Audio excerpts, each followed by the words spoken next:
And CNN can now project that Barack Obama, 47 years old, will become the president-elect of the United States. We project he now has enough electoral votes, more than 270, more than enough to become the 44th president of the United States. What is democracy? What makes it so powerful? Why does it inspire people to stand in lines for hours at a time, and in some cases risk their lives? There must be something about this form of government that truly inspires. The best way to start having a conversation about democracy is to find out what it means. Let's start with the word itself. Demos, common people, and kratos, rule strength. It's important to remember there are different forms of democracy. There's direct democracy, where people vote directly on policy. A ballot question that only requires a vote from the people is an example of a direct democracy. Another form of democracy is representative democracy. Here, people elect representatives to make decisions. It's commonly accepted that under a democracy, the majority rules. But how do you avoid discriminating against the minority? Certain rights, such as freedom of speech, assembly, and the press, are backbones to true democratic rule. An independent judicial branch is also generally accepted as necessary for democracy.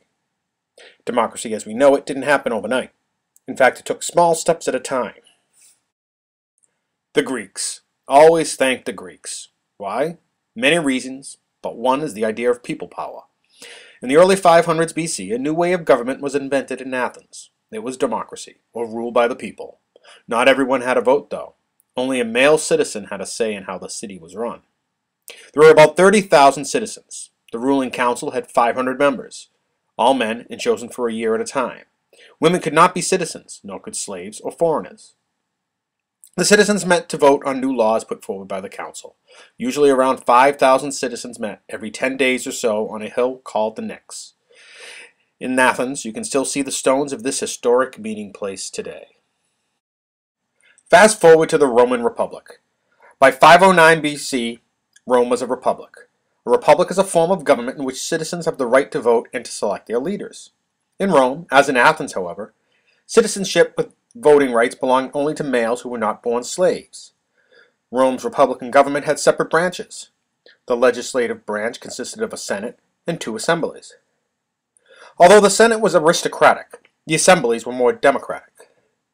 Rome's laws have influenced democracy. Some of the most important laws were: all citizens have the right to equal treatment under the law. A citizen is considered innocent until proven guilty. The burden of proof rests with the accuser rather than the accused. A person is punished only for actions, not for thoughts. Any law that seemed unreasonable or grossly unfair could be set aside. In 451 BC, the Romans created the 12 Tables. It gave all citizens the right to the protection of the law. About 1,000 years later, the extensive Code of Justinian was developed. Its many provisions became a guide on legal matters throughout Western Europe. The Code established the idea of a government of laws, not of men. The next important event that we're going to talk about, and the document that had a dramatic impact on the development of American democracy, is known as the Magna Carta. King John didn't seem to be taking such good care of England. First, he lost almost all of the English land in France. Then he made everyone who owned land in England pay extra taxes. Then he got into fights with the Pope over who would control the Catholic Church in England. Things got so bad with the Pope that the Pope eventually excommunicated him. So the rich men of England, the earls, the dukes, and the counts, decided to try to get back some of the power from the king. They wrote a letter saying that everyone in England would have certain rights, that the king could not take away from them anymore. The Magna Carta insisted that even the king had to obey the law. This was not a new idea. Even Roman emperors were supposed to obey the law. But the kings were always trying to get more power, so the rich men needed to push back in order to keep their rights. Most of the rules that the rich men wrote down in the Magna Carta aren't laws anymore today. The most important rule that we do still use today is habeas corpus, which means, do you have the body, in Latin. This rule means that the government can't keep people in jail secretly.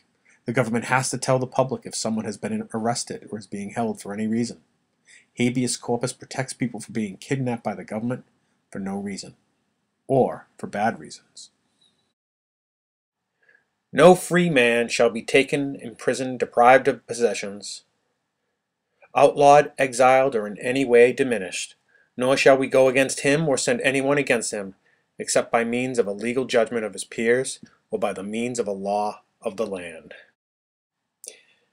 American democracy, the Declaration of Independence, and the United States Constitution. Democratic? Yes and no. The majority of the people in the United States had no voice in their own government. If you were a white male property owner, then you could vote. If you were not, well, you were out of luck.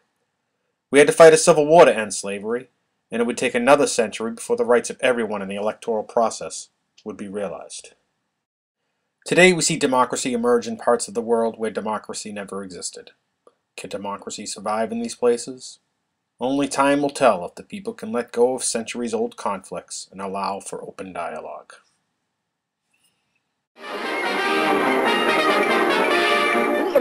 That's all, folks.